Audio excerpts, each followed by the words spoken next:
ہر قوم اپنے کیلنڈر کے حساب سے نئے سال کی پہلے دن کی بڑی اہمیت دیتی ہے۔ اس دن کو بڑے دھوم دھام سے منایا جاتا ہے، حالانکہ یہ نیا اور پہلا دن بھی دوسرے دنوں سے کچھ الگ نہیں ہوتا۔ نیا سال اور ہیپی نیو ایئر کے کلمات جنوری کی آمد سے کئی دن پہلے ہی شروع ہو جاتے ہیں۔ دراصل یہ نئے سال کا جشن عیسائیوں کا ایجاد کیا ہوا ہے۔ اس کی ایک وجہ بتائی جاتی ہے کہ ان کے عقیدے کے مطابق 25 دسمبر کو عیسیٰ علیہ السلام کی پیدائش ہوئی۔ اسی کی خوشی میں کرسمس ڈے منایا جاتا ہے، جس کی وجہ سے پوری دنیا میں نئے سال کی آمد تک جشن برقرار رہتا ہے۔ کیا نبی صلی اللہ علیہ وسلم نے نئے سال کا جشن منایا؟ کیا صحابہ اکرام نے آپس میں ایک دوسرے کو نئے سال کی مبارکبادی دی؟ کیا تابعین اور تبع تابعین کے دور میں اس رسم کو منایا گیا؟ آج ان عیسائیوں کی طرح بہت سے مسلمان بھی نئے سال کے منتظر رہتے ہیں۔ 31 دسمبر کا بے صبری سے انتظار رہتا ہے۔ یہ عیسائیوں کا ترتیب دیا ہوا نظام تاریخ ہے۔ مسلمانوں کا اپنا قمری اسلامی نظام تاریخ موجود ہے کہ نبی صلی اللہ علیہ وسلم کی ہجرت سے مربوط ہے۔ آج مسلمان نئے سال کی آمد پر جشن مناتا ہے۔ کیا اس کو معلوم نہیں کہ اس نئے سال کی آمد پر اس کی زندگی کا ایک برس، ایک سال کم ہو گیا ہے اور اس کی زندگی گھٹ گئی ہے؟ زندگی اللہ کی طرف سے عطا کردہ ایک نعمت ہے۔ نعمت کے زائل ہونے اور نعمت کے ختم ہونے اور اس کی زندگی کم ہونے پر جشن نہیں منایا جاتا، بلکہ افسوس کیا جاتا ہے۔ ان یہودیوں کی نقادی کرتے ہوئے مسلمان اپنے ایمان سے ہاتھ دھو بیٹھتا ہے۔ اس نئے سال کے جشن کی مناسبت سے کیا کیا خرافات کو، رسومات کو، بدعات کو انجام نہیں دیتا۔ ملک کو رنگ برنگی لائٹوں اور قمقموں سے سجایا جاتا ہے اور 31 دسمبر کی رات میں 12 بجنے کا انتظار کیا جاتا ہے اور 12 بجتے ہی ایک دوسرے کو مبارکبادی دی جاتی ہے، کیک کاٹا جاتا ہے، چیخ و پکار عام ہو جاتی ہے، ہر طرف ہیپی نیو ایئر کی آوازیں گونجنے لگ جاتی ہیں، آتش بازیاں کی جاتی ہیں اور وہاں پر بیماروں کا، بوڑھوں کا، سوئے ہوئے لوگوں کا خیال نہیں کیا جاتا اور مختلف نائٹ کلبوں میں تفریحی پروگرام رکھا جاتا ہے اور بے حیائی عام ہو جاتی ہے اور لڑکیاں بے حیا گھومنے لگتی ہیں اور اس کے اندر ناچنے لگتی ہیں، اس کے اندر گانے سننے لگتی ہیں اور جس میں شراب و شباب اور کباب انس کا بھرپور انتظام رہتا ہے۔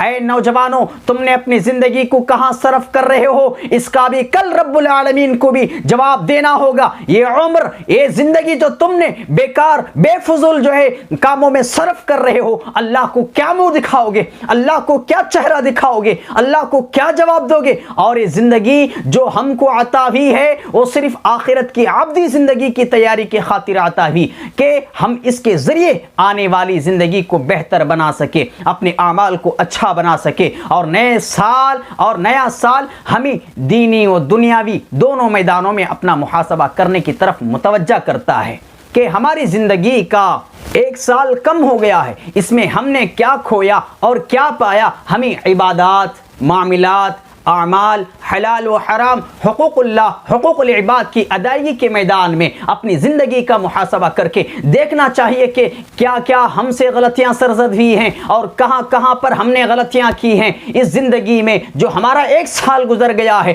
کتنا ہم نے رب کو منایا، کتنی عبادتیں ہم نے کی، کتنا ہم نے رب کو ناراض کیا، کتنے ہم نے گناہ کیا، یہ محاسبہ ہم کرنا ہے۔ ایک سال ہمارا بیکار تو نہیں گیا۔ اس لیے نبی صلی اللہ علیہ وسلم کا ارشاد ہے، حاسبوا انفسکم قبل ان تحاسبوا، ترمذی شریف کی روایت ہے، تم خود اپنا محاسبہ کرو قبل اس کے کہ تمہارا حساب کیا جائے۔ ہمارے لیے نیا سال وقت لذت یا خوشی کا وقت نہیں، بلکہ گزرتے ہوئے وقت کی قدر کرتے ہوئے آنے والے لمحات زندگی کا صحیح استعمال کرنے کا عزم و ارادے کا موقع ہے۔ خلاصہ یہ ہے کہ ہر نیا سال خوشی کے بجائے ایک حقیقی انسان کو بے چین کر دیتا ہے، ایک حقیقی مومن کو بے چین کر دیتا ہے۔ جو موت کی فکر کرتا ہے اس کو بے چین کر دیتا ہے، جو موت کی فکر رہتی ہے اور اللہ کے پاس کھڑے ہونے کا، جواب دینے کا جس کو فکر رہتی ہے اس کو بے چین کر دیتا ہے۔ اور اے بے چین اس کو اس بات کا احساس ہوتا ہے کہ میری عمر رفتہ رفتہ کم ہو رہی ہے اور برف کی طرح پگھل رہی ہے۔ عبداللہ بن مسعود رضی اللہ عنہ فرماتے ہیں کہ میں کسی چیز پر اتنا شرمندہ نہیں ہوا جتنا کہ ایسے دن کے گزرنے پر جس کا سورج غروب ہو گیا، جس میں میرا ایک دن کم ہو گیا اور اس میں میرے عمل میں اضافہ نہ ہو سکا، میں عمل نہ کر سکا اس دن کے اندر، اس پر مجھے سب سے زیادہ شرمندگی ہوئی۔ نبی صلی اللہ علیہ وسلم نے نوجوانوں کو عمر کی اس خاص مرحلے جوانی کی اہمیت کے تعلق سے فرمایا، اپنی جوانی کو بڑھاپے سے پہلے غنیمت جان کر اس کی حفاظت کرو۔ اس لیے شاعر نے کیا ہی خوب کہا ہے، کر جوانی میں عبادت کاہلی اچھی نہیں، کر جوانی میں عبادت کاہلی اچھی نہیں، جب بڑھاپا آ گیا کچھ بات بن سکتی نہیں۔ مگر افسوس صد افسوس، آج ہمارا نوجوان اطاعت الہی، شرعی حدود و قیود، اسلامی تعلیمات سے آزاد کر لیا، اپنے آپ کو آزاد کر لیا ہے، غیروں کے رنگ میں ڈھل گیا ہے۔ اے نوجوانوں، تم اپنی جوانی کو، اپنی زندگی کو رب کی اطاعت میں ڈالو، رب کی رضا میں ڈالو، اپنی جوانی کو اللہ کے پاس بھی جو ہے اس کا جواب دینا ہوگا، اپنی جوانی کو اللہ کے لیے، اللہ کو خوشنودی کرنے کے لیے، اللہ کو راضی کرنے کے لیے، اللہ کے احکام میں، اللہ کی اطاعت میں، نبی کی محبت میں، اسلام پر عمل کرنے میں اپنی جوانی کو ڈالو۔ اور نوجوانوں کو سوچنا چاہیے کہ اپنی جوانی میں کس دہانے پر کھڑے ہیں۔ آغاز وحی سے ہی اسلام قبول کرنے والوں میں سرفہرست نوجوان طبقہ ہی تھا۔ حضرت ابوبکر صدیق رضی اللہ عنہ یہ بھی جوانی کی حالت میں ہی اسلام قبول کیے، عمر رضی اللہ عنہ جوانی کی حالت ہی میں اسلام قبول کیے، عثمان رضی اللہ عنہ جوان تھے اسلام قبول کیے، علی رضی اللہ عنہ بچے تھے ابھی بچپن ہی میں اسلام قبول کیا، طلحہ رضی اللہ عنہ، عبد الرحمن بن عوف رضی اللہ عنہ، زبیر بن عوام، اسامہ رضی اللہ عنہ، یہ تمام کے تمام صحابہ کرام رضوان اللہ علیہم اجمعین جوانی کی حالت میں اسلام قبول کر کے اپنی جوانی کو اللہ کی اطاعت میں لگا دیا، اپنی جوانی کو اللہ کی راہ میں لگا دیا، اللہ کو خوش کرنے میں لگا دیا۔ جوانی ایک نعمت ہے جس کی قدر کرنا، اس کو صحیح رخ پر ڈالنا ضروری ہے۔ اس آج کے نوجوان اللہ کی عبادت و بندگی کر کے اور اپنے آپ کو بلند مقام تک لے جانے کی کوشش کرے۔